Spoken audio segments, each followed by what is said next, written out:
Perhatikan fakta bahwa wanita ini bertaruh chip pada angka 20. Ini mungkin kebetulan, atau mungkin kehendak Tuhan. Dia mengepalkan tangannya dan mulai berdoa. Kali ini, wanita itu benar-benar mempertaruhkan chip dan langsung menggandakannya. Kemudian wanita itu meletakkan semua chipnya pada 20 poin. Dia ingin mencapai 20 poin 2 kali berturut-turut. Saat roulette berputar, dia berteriak dengan keras. Setelah itu bola benar-benar berada di posisi 20. Wanita itu menyadari bahwa keberuntungan telah tiba. Jadi cepat dan tekan tombol suka untuk mendapatkan keberuntungan wanita itu. Mungkin akan ada kejutan tak terduga saat suaranya terhenti. Langsung menukar chip tersebut. Nama wanita itu adalah Cui Hua. Dia berlari ke kasino untuk pertama kalinya. Ketika dia ingin bertaruh, dia mengeluarkan semua uang miliknya. Melihat Cui Hua yang tidak meyakinkan, staf ragu dan bertanya kepadanya.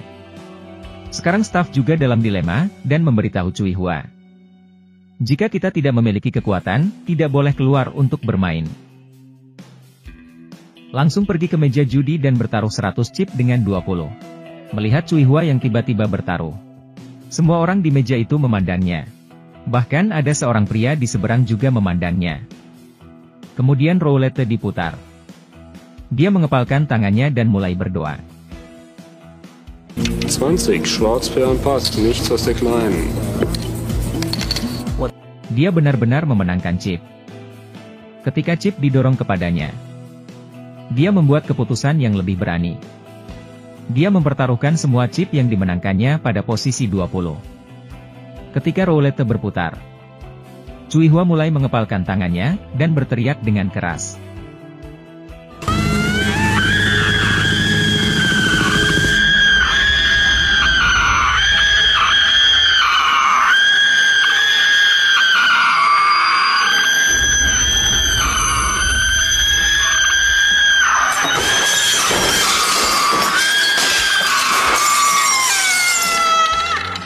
Setelah itu sesuatu yang ajaib terjadi.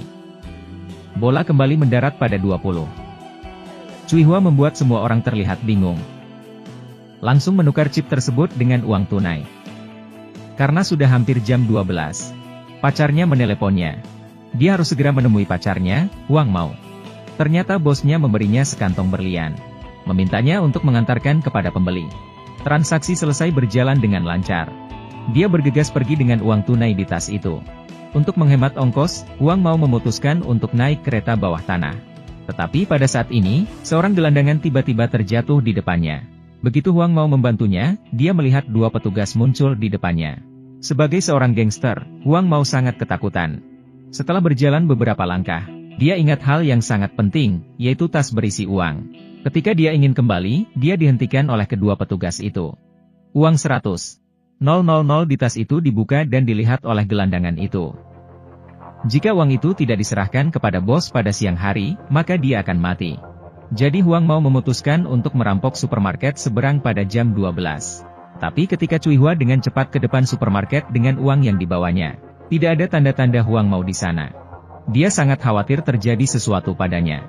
Tetapi ketika dia melihat sekeliling, dia melihat Wang Mao bersama bosnya. Dengan pemandangannya sangat harmonis. Ternyata 5 menit yang lalu, ketika Wang Mao baru saja keluar dari bilik telepon untuk merampok, dia melihat gelandangan yang mengambil tas berisi uangnya di kereta bawah tanah. Dia mengejarnya sepanjang jalan, hingga akhirnya gelandangan itu berhasil dihentikan.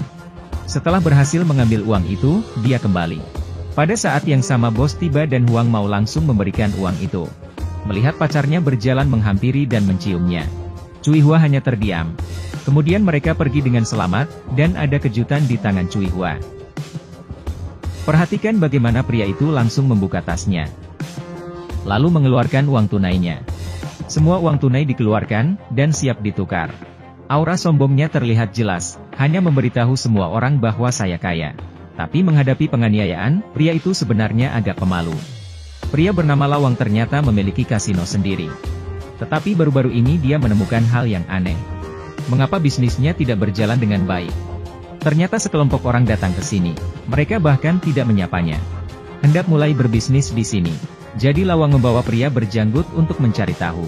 Lawang tercengang ketika dia masuk. Meskipun tempatnya sederhana, tetapi bisnisnya memang lebih baik daripada miliknya. Jadi ada adegan pembuka, Lawang menyamar sebagai penjudi. Berniat untuk memainkan peran terlebih dahulu. Pada awalnya Husi mendapatkan kartu yang buruk dan menyembunyikannya. Tetapi Lawang di sisi yang berlawanan mendapat 2 pasang. Sepertinya ini adalah kemenangan yang solid. Namun di babak kedua, pria berjanggut mendapat kartu bagus. Untuk membingungkan orang lain, dia bahkan menyalahkan leader karena tidak membagikan kartu bagus. Ketika Lawang mendengarnya, dia mengerti bahwa kartunya tidak bagus. Jadi saya terus bertaruh. Tapi pria berjanggut itu melihat bahwa bosnya tidak mengerti apa yang dia maksud. Jadi mari kita beri petunjuk secara langsung. Baru pada saat itulah Lawang menyadari ingin pergi sendiri. Lawang pura-pura melihat jam tangannya dan berkata, I gotta run. Cash out. Leaving already? My wife will kill me. Sebelum berangkat, Lawang juga mengirimkan pesan kepada si lawan. Selalu menarik Zhang Lanpao untuk mengacaukan permainan saya. Pria di depan saya adalah pemilik kasino ini. Adapun apakah itu orang Cina atau bukan, tidak diketahui. Dan target saudara Husi malam ini adalah dia. Saat ini, pria tersebut baru saja bangun untuk pergi ke toilet. Pria berjanggut menunggu waktu yang tepat. Namun dia dihentikan oleh adik pria tersebut begitu sampai di pintu toilet. Dia mengatakan bahwa dia juga sedang terburu-buru untuk ke toilet. Tetapi beberapa adik laki-laki memblokir pintu dan menolak untuk membiarkannya masuk. Hal ini membuat pria berjanggut cemas.